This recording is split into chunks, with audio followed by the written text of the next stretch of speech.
Good morning and welcome. I want to thank Chris Costello for inviting me. I was intrigued and excited about this summit, and I am asked to discuss the history of sugar in Florida, which happens to be the subject of my book. So I've attempted to stuff the entire book into the next 25-30 minutes, and here we go. Okay, can you hear me all right? Yeah. Good, okay. One of the key arguments in my book is that the drainage of the Everglades and its transformation into agricultural production was far from predetermined. In other words, that it's important for us to see how it happened. This monumental transformation was the outcome of pitched political battles, reaching the highest offices in the United States and in countries around the world. So how the Everglades was transformed from a swamp to an agro-industrial site was contingent on complex interactions of geography, international political economy, and domestic agricultural policies. So I'm really juggling two stories. One is the history of a place, and the other is the history of a commodity. So let me talk a little bit first about the place. South Florida was what we call a latent frontier. In other words, it was still kind of a frontier even in the late 19th century. And it played a unique role in the geographical imagination of the country as the place that was going to free us from imports of foreign tropical commodities. One factor that provided the impetus for this was the fact that when Florida became a state, it was given 22 million acres of land through the Swamp and Overflowed Land Act. So the Florida government had this land to distribute, and the purpose of the distribution was that it would be developed. Now, to kind of cut short, about 30 years, there was a lot of mismanagement, surprise, surprise, and the people who were supposed to distribute it were in arrears and in receivership, and so the agency was rescued by Hamilton Diston. He and his associate got 4 million acres of land for $1 million. Pretty big deal. And there's a lot in that story, but what's important to us here is that he established sugarcane on drained land, and moreover, he caught the attention of a guy by the name of Harvey Wiley. And Harvey Wiley was the chief chemist for the US Department of Agriculture, a man with a lot of power, who was very interested in championing domestic sugar production. And although Diston was developing an area around Kissimmee, Wiley got very, very interested in the south shore of Lake Okeechobee. He says this is from 1891. There is practically no other body of land in the world which presents such remarkable possibilities of development as the mucklands bordering the southern shores of Lake Okeechobee. In another writing, he said, even the island of Cuba could not compete with Florida in the production of sugar. And note the language of competition with Cuba. That's going to be a theme through my talk. So let me return to sugar for a moment. Sugar was the quintessential global commodity, the #1 traded item from 1600 to 1800, #1, like oil today. Sugarcane came to the Americas in 1493, after which followed centuries of plantation development. It was ground and milled in the Caribbean and refined and consumed in Europe. Production increased exponentially, as did consumption, so diets shifted too. Then, in the 19th century, Europeans discovered they could produce their own sugar using sugar beets. So in 1840, 95% of sugar came from cane, and 50 years later, 2/3 was coming from beet sugar. So you can imagine, there was a lot of sugar in the world, too much, a surplus, a lot of competition, a problem for sugar growers. This global crisis led to increased protectionism, and the US was no exception. The newly formed US Department of Agriculture aggressively promoted sugar production. So I'm saying that in order to understand the expansion of sugar, we have to, in Florida, we have to understand some of this background. Beginning in the late 19th century, all sorts of people, politicians, economists, and so forth, called this the sugar question. And that's what I'm referring to in the title. They called it the sugar question. And what they meant by that was debates about who should produce sugar, how it should be produced. Did we owe anything to our former colonies? Did it matter how it was produced? Did the labor relations matter? So on and so forth. Also around this time, European scientists were experimenting and thought they found and proved that sugar improved endurance, that we got these votes. And here's what he wanted. He wanted assistance, and this is from his memo, assisting in the control of Lake Okeechobee, assisting in the development of waterways, and putting on an adequate import duty. So this is right around the time of the Smoot-Hawley Act.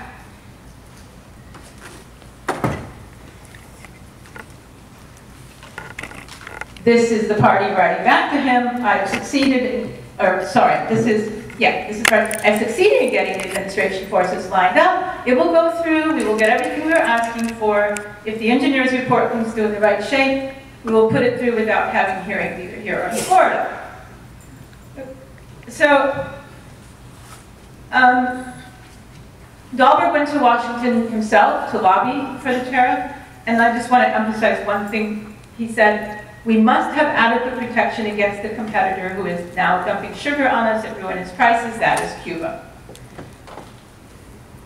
The outcome was that Smoot-Hawley Act tariff was much higher than recommended and punitive to Cuba. Even with tariffs, by 1932, in the midst of the Depression, Southern sugar was bankrupt. So, President Roosevelt thought he should try to balance all of these interests. And to do that, his New Deal policy was to assign quotas to producers. This is the US sugar program. So choose a consumption level, every producer gets a quota, they can't go above it. Sounds good, you know, and he could give a quota to Cuba, they wanted to stabilize Cuba, to Puerto Rico, to Virgin Islands, so on. The problem, of course, was that that makes this very, very political. So it's still the Congress and the Secretary of Agriculture who are making the decisions. So the Sugar Act actually generated ceaseless and intense lobbying.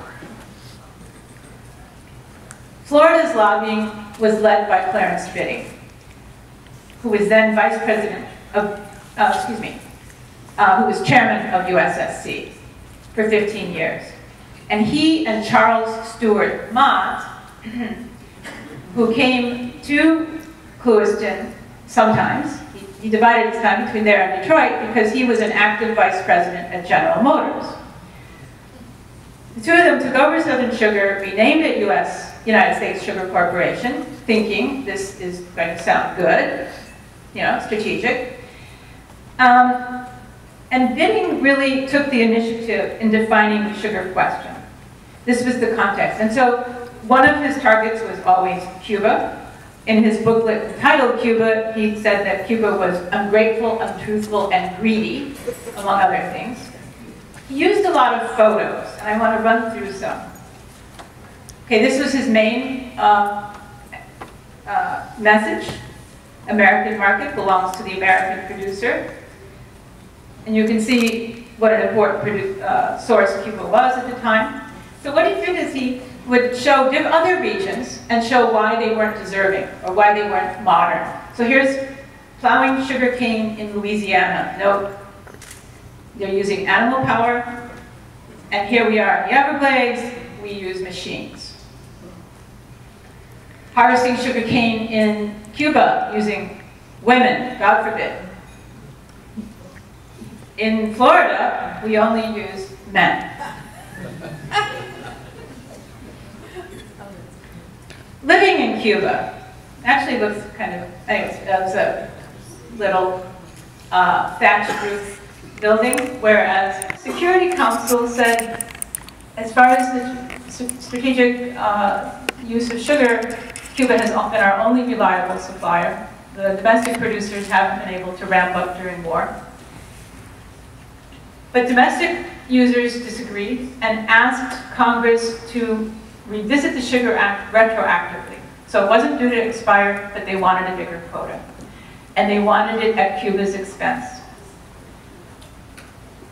The State Department and National Security Council warned against this. And in 1954, the Secretary of State wrote this. And he's saying the proposal would be a bitter repayment for Cuba's efforts to stabilize the sugar market. It ignores the fact that Cuba was a reliable source. And he says it could tip the scales to cause revolution in Cuba, would certainly increase instability and promote anti-American feeling.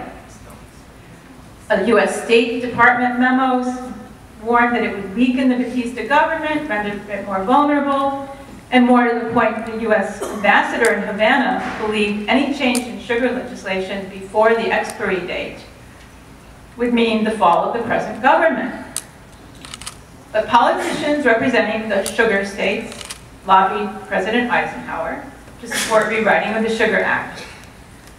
Eisenhower met with them, and in particular with Senator Holland of Florida, who explained to the president that the legislation was critical to his state. When Eisenhower was reluctant to do this, the USDA secretary warned him, quote, of the great political strength of the domestic sugar interests, and suggested, quote, the president should carefully weigh the political difficulties which would result from opposing them. In 1955, 14 sugar bills were introduced into the House. It was the sugar question revisited. Exacerbating this surplus was a downward trend in U.S. sugar consumption per capita. U.S. News and World Report noted, U.S. sugar consumption is sliding off. A tug of war is developing between U.S. and Cuban growers for a shrinking market. Enter the Sugar Research Foundation. Formed in 1943, it's the national, as a quasi-scientific organization to counter U.S. governmental nutrition advice that it was okay to eat less sugar during war when there was less sugar. Funded by major sugar processors, producers, and growers, and it's today known as the Sugar Association. So the foundation asked the Cuban industry to back its campaign to increase U.S. sugar consumption. So Cubans from all ranks of the industry joined forces with the foundation in a propaganda effort, and they actually paid dues, and I've seen the receipts of the dues that were paid by sugar workers and Cuban farmers and growers and the Havana Rotary Club, and to put these ads in women's magazines. What makes people fat? What is the fastest way to raise your blood sugar level and keep from overeating? Sugar, right? Or, how many calories in a spoon of sugar? And the first number is it 200? 150? No, it's only 18. And so they were promoting sugar as a diet and health good. However, it was all in vain.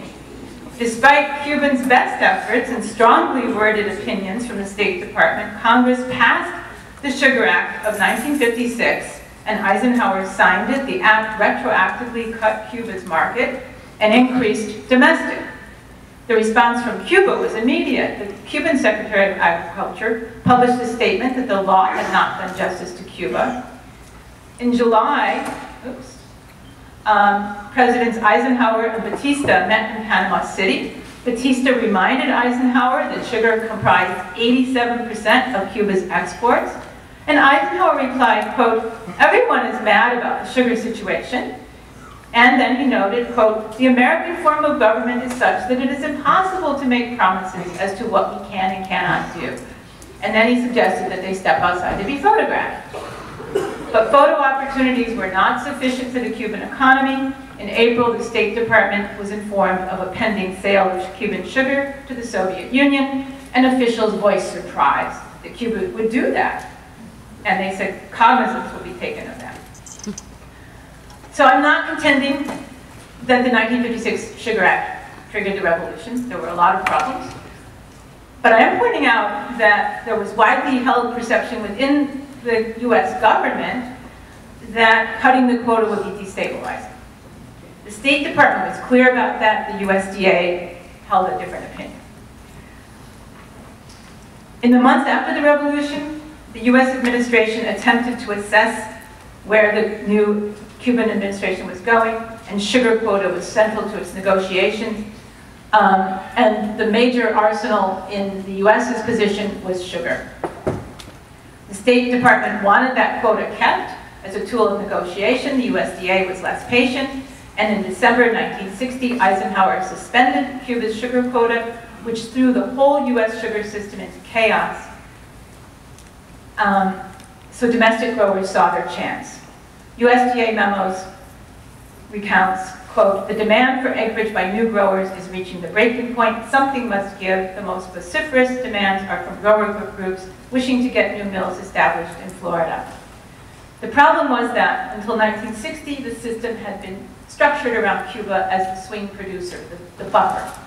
And even though we had a structured market, we met all of our shifts in need by going to Cuba.